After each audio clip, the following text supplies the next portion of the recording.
अपने हाथों में कलावा बांध के भारत माता की रक्षा का प्रण लेकर जो महिला शक्ति निकली है और जिनको आप सब अभी सुन रहे थे, मुझे लगता है कि उसके बाद किसी के बोलने की आवश्यकता नहीं है।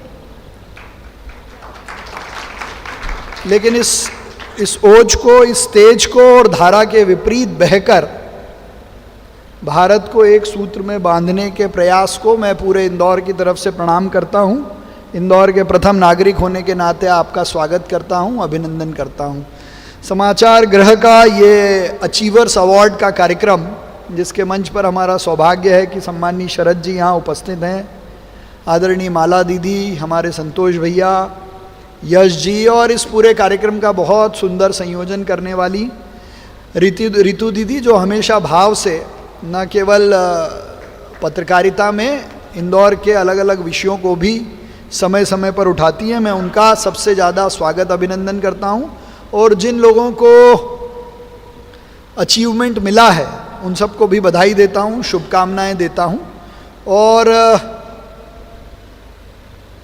केवल एक वैसा विषय आपके संज्ञान में लाकर आप सबसे अनुमति लूँगा। आज माननीय प्रभात जी झा की श्रद्धांजलि सभा का आयोजन भारतीय जनता पार्टी कार्यालय पर है, उसमें मुझे वहाँ समय से पहुँचना है। बहुत तात्कालिक और समसामयिक विषय है। 1971 में जिस बांग्लादेश को हम आज देख रहे हैं, उसको आज़ाद कराने का काम भारतीय सेना ने किया था। और इस काम के लिए इंदिरा गांधी को देश की हर पार्टी ने दुर्गा का स्वरूप दिया था। लेकिन आज जो बात नाजिया दीदी यहां कह रही थी कि दुनिया भर में अलग अलग देशों को बांटने वाली जो ताकत है,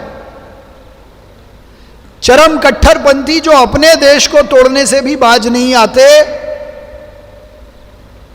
एक बार फिर बांग्लादेश में ऐसे कट्टरपंथियों और आईएसआई के प्रयासों के कारण बांग्लादेश टूटने की कगार पर है। मेरा टूटने का तात्पर्य है कि वहां फिर कट्टरपंथ को बढ़ावा मिला है और वहां की ऐसी आबादी जो माइनॉरिटी में है, उसका अस्तित्व खतरे में है। चूंकि यह मीडिया का कार्यक्रम है, इसलिए इस मंच के माध्यम से मैं ये कहना चाहता हूं कि वहां के हिंदू, बौद्ध और ऐसे माइनॉरिटी जिनका अस्तित्व खतरे में है, उन सब के लिए भारत के द्वार खुले हैं। और भारत सरकार से भी मैं आग्रह करता हूं, माननीय प्रधानमंत्री जी ने तो कहा ही है कि उनके मानव अधिकारों की रक्षा के लिए दुनिया के वो सारे मानव अधिकार संगठन जो चींटी के मरने पे भी बड़े बड़े आंदोलन और आवाज उठाते हैं, आज उनको भी आवाज निकालने की जरूरत है। उन हिंदुओं के मानव अधिकारों के लिए बोलने की भी जरूरत है। उनकी नागरिकता पर प्रश्न चिन्ह लगाने वाले इस आंदोलन को कुचलकर असली लोकतंत्र बांग्लादेश में स्थापित हो, इसका प्रयास करने की भी जरूरत है।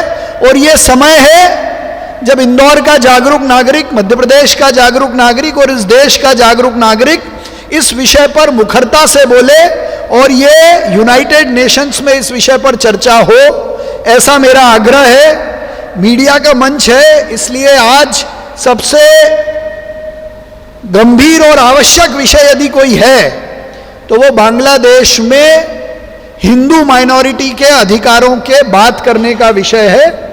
नाजिया दीदी इंदौर आई हैं, मैं उनका स्वागत करता हूं। एक बात आपने कही कि ऐसे लोगों के लड़ने वालों के मुकदमे मैं लड़ूंगा, जितने बच जाएंगे उनके मैं लड़ लूंगा। मैं एडिशनल एजी था, रिजाइन किया, मेयर का चुनाव लड़ा, तो अभी कभी कभी जाता हूं कोर्ट, जरूरत पड़ती है तो ऐसे जितने मुकदमे होंगे वो मैं फ्री में लड़ूंगा।